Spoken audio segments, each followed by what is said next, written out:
Bien, así se define como un golpe, un autogolpe. Es compleja la situación, pero tenemos a Inés Capdevila para que nos explique qué está pasando en Venezuela. Bueno, nominalmente por ahí puedes decir que no es un autogolpe, pero de facto es un autogolpe. Es un autogolpe que no se da hoy. Se viene gestando desde el 6 de diciembre de 2015, hace 1 año y 4 meses más o menos, cuando la oposición ganó sorpresivamente la Asamblea Nacional y le quitó a Maduro una de las grandes patas del poder, que es el poder legislativo. Bien. Parece insólito, ¿no?, que pese a perder las elecciones en esta situación, nosotros escuchábamos inclusive las denuncias de Luis Almagro, el presidente de la OEA, indicando de que no se estaban dando las condiciones necesarias para tener una democracia en Venezuela, y ahora esto. Es algo que se veía venir, pero en estos tiempos en Latinoamérica uno no esperaba que esto finalmente sucediera. Yo te diría que Venezuela lleva una dirección completamente opuesta al resto de América Latina hoy, incluso a la de sus vecinos bolivarianos, como ellos les gusta llamarse, Ecuador, Bolivia. Ha tomado un rumbo institucional que verdaderamente nadie esperaba, pero fue a lo largo de 3 años. O sea, hace 3 años no se esperaba, después lentamente se fue insinuando. Se insinuó el martes, que te acordás, hablábamos, sí, Juan. Ya ese fallo del Tribunal Supremo que le quitaba la inmunidad a los diputados hacía prever que lo único que faltaba para que la Asamblea Nacional, a pesar de seguir existiendo, fuera anulada, como sucedió hoy, fue esto. Bueno, tendríamos que no ir al fondo de la historia, pero recordar que la Asamblea impulsó a 3 diputados que el Tribunal Superior no reconoce, están en desacato. Ese es el argumento, la justificación, ¿no? En realidad es la excusa, porque esto empezó a suceder el 6 de diciembre, son 3 diputados de la región de Amazonas, que supuestamente, según el chavismo, que fue el que presentó la querella en la justicia, accedieron a sus escaños fraudulentamente, pagaron supuestamente por los votos. La justicia le pidió a la Asamblea Nacional que los separara, se negó la Asamblea Nacional, pero eventualmente los separó. Ajá. Eso modificó el peso del poder de uno y otro, de oposición y chavismo dentro de la Asamblea Nacional, por eso esos 3 diputados son tan críticos. Ahora, ¿por qué se dice que eso es una excusa? Porque ya no está en desacato la Asamblea Nacional, porque los separó. Claro. Pero el Tribunal Supremo de Justicia ignoró esa separación, siguió tomando a la Asamblea Nacional como en desacato y anuló prácticamente todas las leyes que la Asamblea Nacional pasó el año pasado. Increíble. Vamos a tomar contacto con nuestro compañero corresponsal allí en Venezuela, Daniel Lozano. Daniel, buenas noches, ¿nos escuchás? Hola, buenas noches, sí, muy bien. Bueno, tu reflexión, ¿qué es lo que está pasando en estas horas por allí? Bueno, añadiendo lo que estaba contando Inés, no solo los diputados de Amazonas fueron desincorporados, sino que el Supremo exigió que tenían que hacerlo durante una sesión plenaria de la Asamblea. Y esta se hizo en enero pasado. Claro, el siguiente paso será que tengan que hacer el pino y dar 3 vueltas de campana para poder ser incorporados, ¿no? Es simplemente una excusa, ¿no? Como bien estáis contando, una excusa para que el desacato permanezca y prosiga la suspensión de las funciones de la Asamblea, ¿verdad? ¿Y cómo es el clima social? ¿Cómo ha reaccionado la gente? Porque pareciera ser que ya el pueblo venezolano se ha ido acostumbrando a medida que pasa el tiempo a este tipo de situaciones. Bueno, yo creo que en principio es una anestesia total. Me recuerda mucho a un poco lo que hemos visto en Cuba durante muchos años. La gente está en la supervivencia diaria, en cómo conseguir comida, cómo pagar esos precios astronómicos imposibles, en cómo que no te toque a ti entre los 18 asesinados, entre el asesinado cada 18 minutos. Entonces la gente está en eso. De hecho, hoy los diputados que se han enfrentado al ejército y a los policías y a los chavistas que estaban allí estaban solos. Ahora acaban de salir a una de las autopistas, son 20 jóvenes de Voluntad Popular y poco más. Daniel, ¿cuánto tiene que ver el petróleo en este conflicto institucional? Bueno, hay algo interesante en la sentencia. La sentencia la sentencia es un anexo, esta de hoy, de esta madrugada, es un anexo a la decisión del Supremo de conceder al gobierno la aprobación de empresas mixtas en el tema petrolero. ¿Por qué? Porque tienen que contar siempre con el respaldo de la Asamblea. De esta forma, creemos que Maduro va a seguir entregando esos famosos pozos petrolíferos de la faja del Orinoco a sus amigos y aliados rusos, ¿no? La Asamblea ha vuelto a insistir que cualquier de esos acuerdos o préstamos tienen que contar con su aquiescencia, pero es uno de los motivos por los cuales se ha realizado, ¿verdad?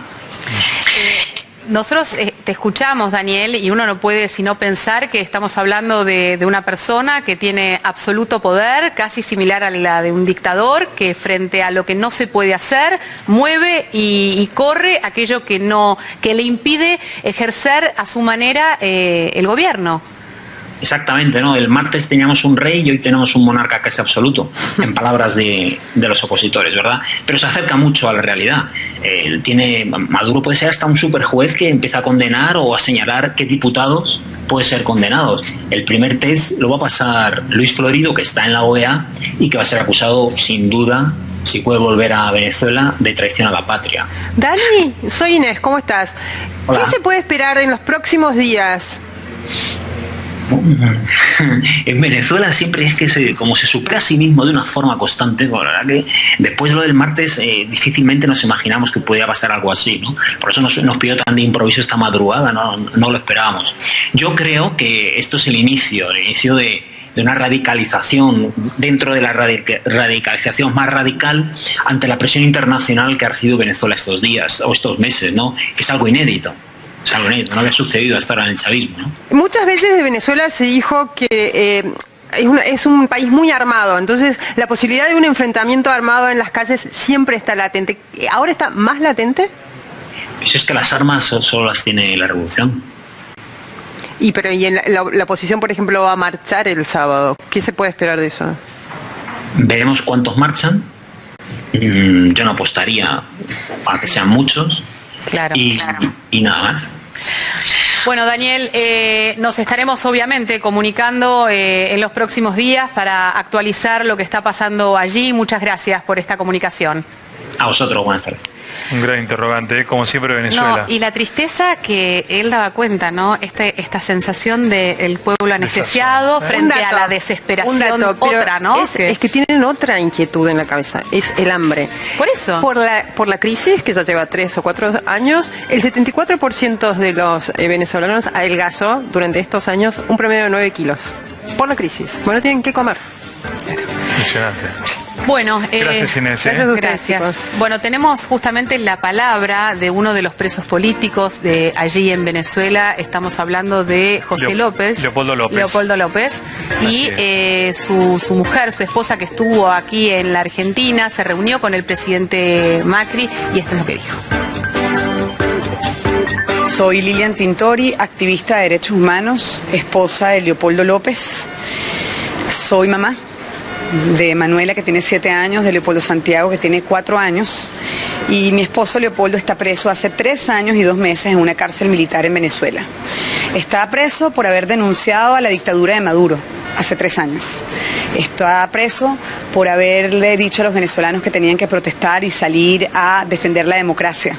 Y hoy no solamente Leopoldo está preso, todo el país está preso, porque no hay comida, no hay medicinas, no hay justicia, no hay seguridad.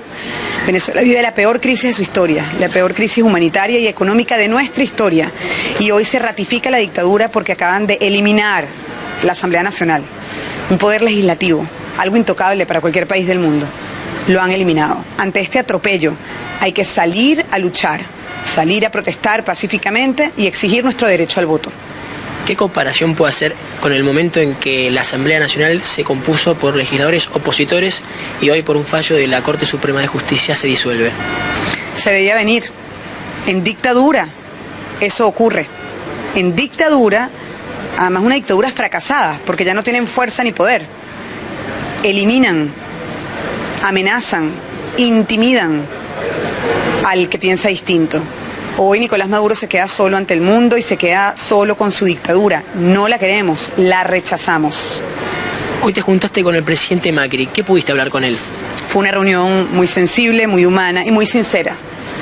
Me preguntó por Leopoldo, le dije que Leopoldo estaba firme y fuerte, pero le narré un día de Leopoldo en la cárcel y estaba muy preocupado e impactado de lo que le hacen a Leopoldo. Y le recordé que no solamente es a Leopoldo, es a 115 presos políticos. ¿Qué representa para los venezolanos, o para vos, o para tu familia, Hugo Chávez y Nicolás Maduro? Representa represión, tortura, representa la antidemocracia, representa no el socialismo del siglo XXI, no, representa la dictadura del siglo XXI, una dictadura que fracasó y que el mundo hoy rechaza. Bueno, una mujer que obviamente muestra su preocupación, su desesperación, con un marido ya detenido hace tiempo. Es una de las caras de la oposición, Leopoldo López. Ese es el otro, la contracara del problema de Venezuela. La oposición está absolutamente pulverizada por su atomización. O sea, se llevan muy mal entre ellos. Leopoldo López, por ejemplo, siempre estuvo muy enfrentado con Enrique Capriles, que fue el líder moderado. Claro. Leopoldo López era el más radicalizado. Por eso el chavismo eligió ir tras López, a quien calificó de golpista, sin por supuesto presentar las pruebas, así son las denuncias del chavismo, y lo mantuvo a Capriles siempre fuera de esas denuncias. Esa división de la oposición es también una de las causas de por qué se llega hasta esta situación de hoy. Al principio Dolores nos contaba las noticias de Brasil, de Perú, Argentina, bueno, recibe ahora. ¿Qué pasa con la OEA y América Latina con Venezuela?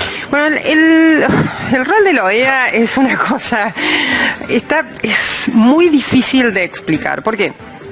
Luis Almagro, que es el secretario general de la OEA, ex canciller de Pepe Mujica, de Uruguay, tiene una pugna personal casi con Maduro. Se detestan mutuamente. Luis Almagro lo tilda directamente de dictador y, de hecho, en una columna en el diario La Nación hace poco fue feroz su ofensiva contra Maduro.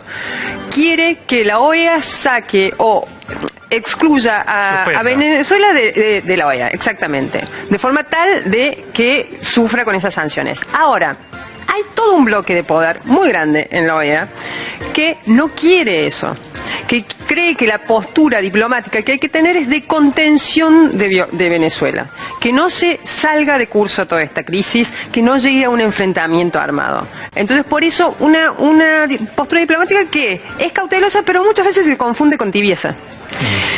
Ahora, ¿funcionó esa postura? No. Claro. A la vista no. ¿No hay otras herramientas aparte de suspender a un país del bloque de la OEA? No, porque eso implicaría sanciones. La OEA no tiene otras herramientas, salvo que llamarle la atención, pero la verdad que los llamados de atención a Maduro no le causan ninguna gracia, a ver, entra uno ahí del saco del otro.